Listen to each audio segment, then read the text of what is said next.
Днеска направихме на практика първата среща на дарителите и то по инициативата на самите дарители, които подкрепят Украйна и подкрепят нашето сдружение Мати Украйна от самото начало на войната, пълномащабната от 2022 година, от февруари месец, и те са останали нашите дарители до ден днешен. С молба да се запознаем, да решим какво ще правим за в бъдеще, как ще процедираме, какви акции ще обсъждаме, ще обявяваме, за да можем и по-нататък да помагаме, защото хората, които дойдоха днеска тук, са абсолютно съзнателни и разбират, че Украйна пази мира и в България в това число. И ако ние не помагаме всички заедно на Украйна, войната може да дойде, за съжаление, и в нашите домове. Затова направихме тая среща, която мина много позитивно.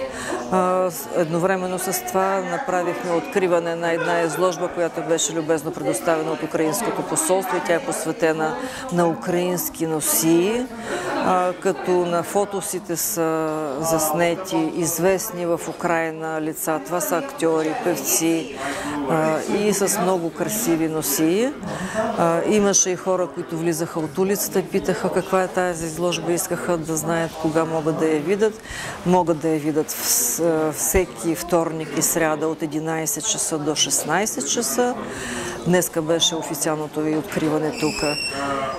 Имаше и гости от наша партньорска организация от Кривий Риг. Това е организацията, на която последно преди един месец изпратихме хуманитарна помощ заедно с Манол Пейков с нашия бус, и която пристигна там една седмица след атентата, който извърши Русия и бомбардира детската градина.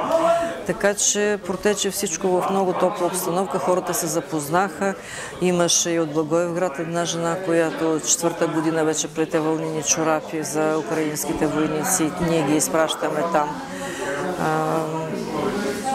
Дарителите, които ни подкрепят и за което много им благодарим, аз съответно им се отчетох какви парични потоци са минали, за какво сме ги похарчили, колко и какво сме изпращали в Украйна в изпълнение на тяхната воля.